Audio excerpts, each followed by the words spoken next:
Come on, New York, if you want to get in the jail cell, this is the time. If you support, you don't have to use drugs. If you support legalization of drugs, come on in.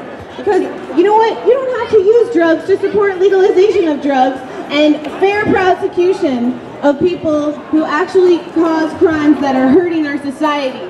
Not something that is causing people to heal their PTSD, their seizures.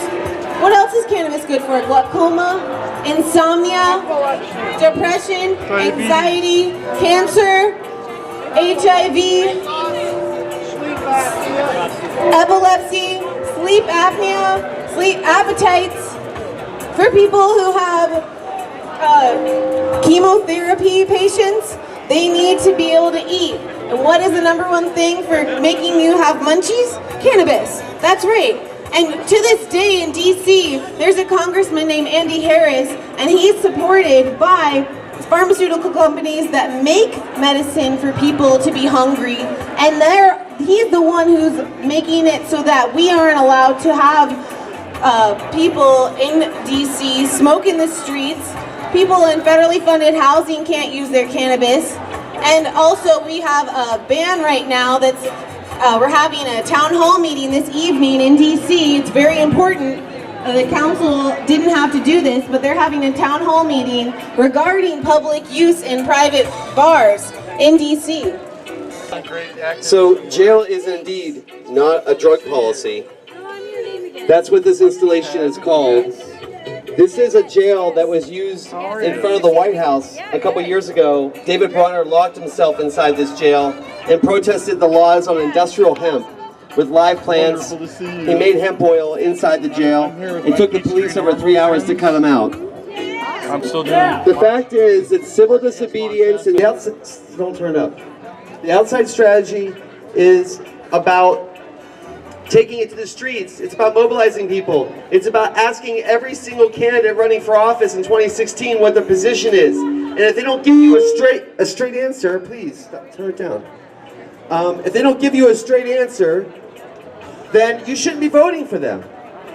And we're trying to be nonpartisan here because this is about the issue. But you have to ask yourself in the next couple of days, if you really care about the legalization issue, is there really just one candidate who's talked about descheduling cannabis? And we need the other candidates to be talking about it, and all the parties.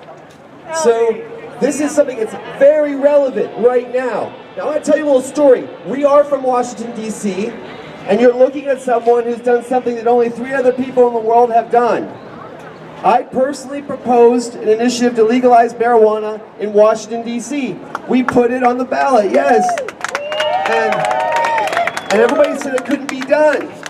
Drug policy groups said it couldn't be done. Marijuana groups said it couldn't be done. But we believed in it and we kept doing it. And it was a movement of the people. It was a real movement of the people. We didn't have enough money. It was a deal. We did the whole campaign for under $300,000. $300,000. $20 million spent, wasted in Ohio on legalization that was not for the people. Before we commercialized, we decided to legalize. Now people think, wait, legalization is commercialization. It is not. Legalization of marijuana is home production of marijuana.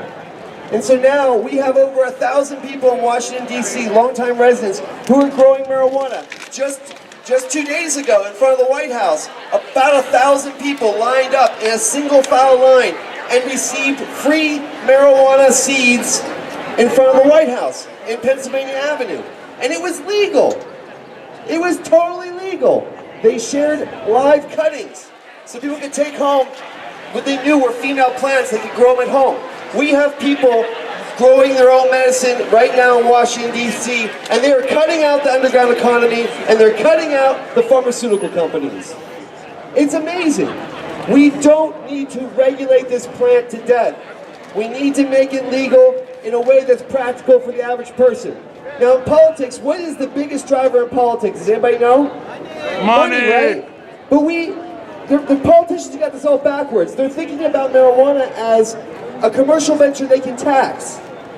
But what they should be thinking about is, how do we save the consumers of marijuana a lot of money they're already spending and wasting?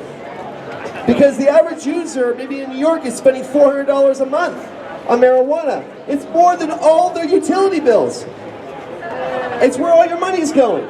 If you can grow it yourself, you can cut out that cost. And I want to tell you, my fiance and I, we grew 6 plants, the legal limit, 1 harvest, using natural light within our home, and we got 2.5 pounds legally in our home. And then we shared it with sick people. We had enough for ourselves, and we are saving every month $500, $600, $700 a month between the 2 of us in cannabis budget. And now we have money that's going into our retirement. Yeah. That's a real political platform that people can take home and use. But when you promise us we're going to have 100 regulated businesses and that's it in the entire state, that's not going to work. It's going to keep the price of cannabis high. Who are you benefiting? First, they jailed us for a lifetime. And then they're going to turn around and tax us for a lifetime. The criminals who wrote these laws in the first place are the ones who belong in these bars, right? Nixon's war on drugs became Carter's war on drugs. It became Reagan's war on drugs. It became Bush's war on drugs. It became Clinton's war on drugs. It became Bush's war on drugs. And now it's Obama's war on drugs. And Obama is the one president of all those presidents, I do like Carter, he's the one president, though, I actually believed would address this issue without even having to say it in 2008. Because he used marijuana liberally. And look how he turned out. Head of Harvard Law. You know, he ran the review there. You gotta have a brain for that. If he had damaged his brain, he would never have gotten that far. But then he went and inspired the whole country. He defeated Hillary Clinton because of her bad policies. Because she stood with the war on drugs, and everybody knew we needed an alternative. The same thing's happening now with Bernie. Except Hillary now has a chance. She can say something in New York on the eve of the primary with the United Nations meeting as a backdrop. She can make a statement. She can earn our vote. Now I'm going to tell you something you're not going to read on the internet. And I've not said this publicly yet, so you're going to be amazed. 2 weeks ago on 4/2, DCMJ and all the DC activists, there's a lot of different groups, but not the national groups, the local groups, we organized a White House protest. It was called Reschedule 420, and we did it on 4/2. On that day, about 600 people or so came and used marijuana liberally in front of the White House. And we said the reason we're doing this is because as the people who legalized marijuana in the nation's capital, we just want to meet. We had sent numerous letters to the White House asking for an opportunity to make our case. Those letters were sent in 2013, 2014, 2015. No response from the Obama administration. A total fair opportunity to meet with us. So we decided to do civil disobedience.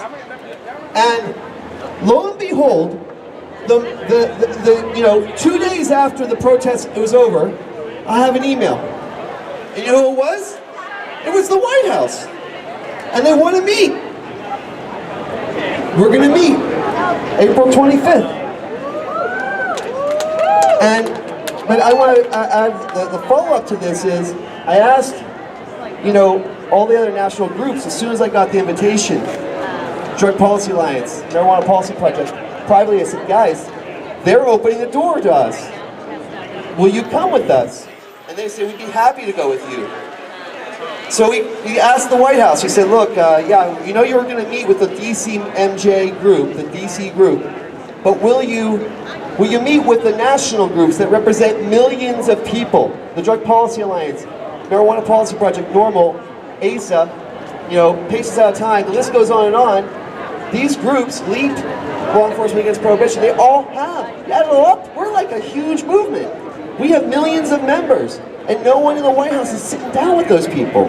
None of the political people. There's been a couple policy meetings I've heard about that didn't go anywhere. And this is a political problem. This isn't a policy problem now. It's a political problem. So we're making it a political problem, and we're getting respect, and but they won't meet. Just today we got the email. They said, no, we're only going to meet, the White House says we'll only meet with DCMJ. We're not going to meet with the national groups. What we're calling for is a cannabis summit at the White House. They've already had the Bud Summit, right? We want every single cannabis group, I mean hundreds of them probably, have to be invited to the South Lawn. It's got to be outside because you know there's going to be smoking.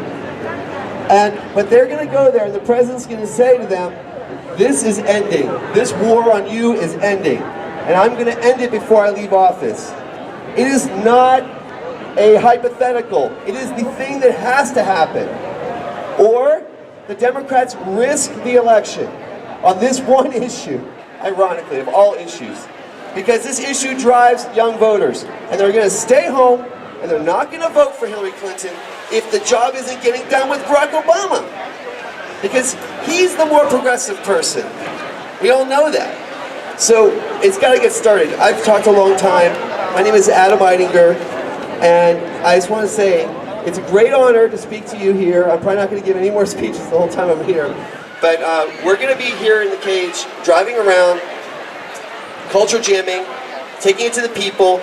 We saw maybe 1,000 people pull out their phones today or more and take pictures all over the city, people who never get talked to. This is an audience that knows the issue. But, you know, we got to get outside of our comfort zone, and that's what this is about. And when you're in here, it's not very comfortable, but it is getting the point across.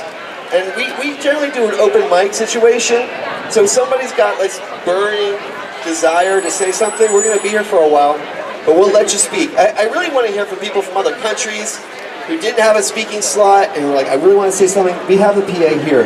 I don't think we're blowing them out. So we're going to like have a little thing here. So again, thank you so much for your attention.